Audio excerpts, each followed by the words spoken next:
আপনার বাবা মায়ের যে রোগগুলো ছিল সেগুলো আপনারই হবে, এই কথাটা সায়েন্স বলছে বেশিরভাগ ক্ষেত্রেই সোজাসুজি মিথ্যা কথা। আপনাকে যেটা শেখানো হয়েছে ঠিক তার উল্টোটা সত্য। পুরোটা শুনুন, কারণ এটা আপনার আয়ু বদলে দিতে পারে। আমরা ছোটবেলা থেকে একটা কথা শুনে বড় হয়েছি, স্বাস্থ্য তো 70% বংশগত, বাকিটা ভাগ্য।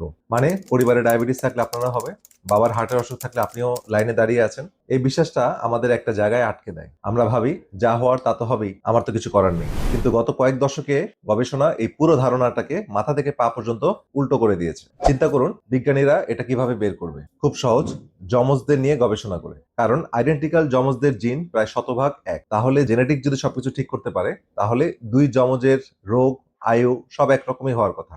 ডেনমার্কে প্রায় 2800 জোড়া যমজকে নিয়ে করা এক বিশাল গবেষণায় দেখা গেল মানুষের আয়ুর মাত্র 23 থেকে 26% জিন দিয়ে ব্যাখ্যা করা যায়। একটু ভাবুন, মাত্র 1/4। বাকি প্রায় 75% সেটা নির্ভর করে আপনি কি খান, কিভাবে চলেন, কিভাবে কোন পরিবেশে আপনি থাকেন, মানে আপনার হাতের উপর বা আপনার নিজের নিয়ন্ত্রণের উপর। এখানে সততার খাতিরে একটা কথা বলছি, 2026 সালের একটা নতুন গবেষণা বলছে হিসাব ঠিক মতো করলে জিনের ভাগ্যটা হয়তো 50% পর্যন্ত যেতে পারে। কিন্তু ধরুন সেটাও যদি সত্যি হয়, তাহলে কি দাঁড়ালো? এমনকি সবচেয়ে বেশি ধরলেও আপনার স্বাস্থ্যের অর্ধেকটা এখনো পুরোপুরি আপনার নিজের নিয়ন্ত্রণে। জিন বন্দুকে গুলি ভরে রাখতে পারে, কিন্তু ট্রিগারটা টানতে হবে আপনাকে। এবার আসল চমকটা শুনুন। জার্মানিতে 23,000-এর বেশি মানুষকে নিয়ে বছরের পর বছর একটা গবেষণা চালানো হয়েছিল, নাম এপিক পোটসড্যাম স্টাডি। তারা দেখলো 4টা সাধারণ অভ্যাস মেনে চললে কি হয়। খুব সাধারণ 4টা জিনিস।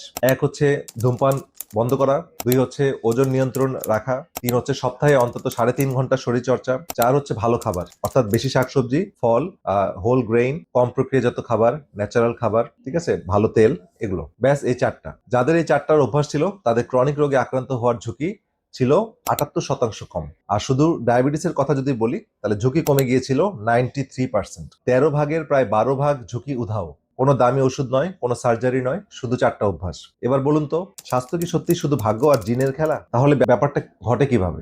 আপনার জিন হলো একটা পিয়ানোর মতো, চাবিগুলো সব বসানো আছে জন্ম থেকেই, কিন্তু কোন সুরটা বাজবে সেটা ঠিক করে পিয়ানো বাদকের উপর। আপনি সেই পিয়ানো বাদক। আপনার খাবার, আপনার ঘুম, আপনার মানসিক চাপ, আপনার পরিবেশ, এগুলো প্রতিদিন আপনার জিনকে বার্তা পাঠায়। ভালো বার্তা পেলে ভালো জিন সক্রিয় হয়, খারাপ বার্তা পেলে রোগের জিন জেগে ওঠে। বিজ্ঞান একে বলে এপিজেনেটিক্স।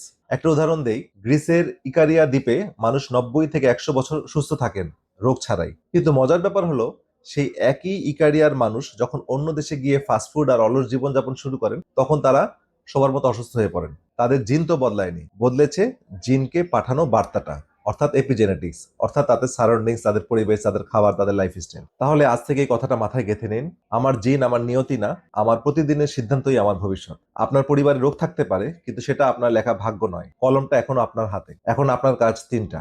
এক, এই ভিডিওটা জনস্বার্থে বেশি বেশি করে শেয়ার করুন, কারণ আপনার পরিবারে যে মানুষটা ভাবে আমার তো জিনেই রোগ, কিছু করার নেই, তার কাছে সত্যিটা পৌঁছে দিন। হয়তো এই একটা ভিডিও তাদের জীবন বদলে দেবে। আর 2 হচ্ছে, নিচে কমেন্টে লিখুন উপরে 4টা অভ্যাসের মধ্যে আপনি আজ থেকে কোনটা শুরু করবেন।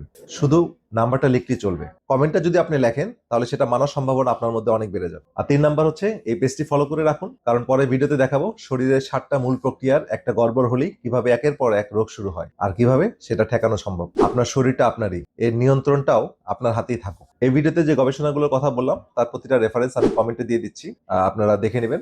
কারণ আমি চাই আপনি বিশ্বাস করার আগে দেখে নিন। সবাই ভালো থাকেন, সুস্থ থাকেন, দেখা হবে পরবর্তী ভিডিওতে। আল্লাহ হাফেজ।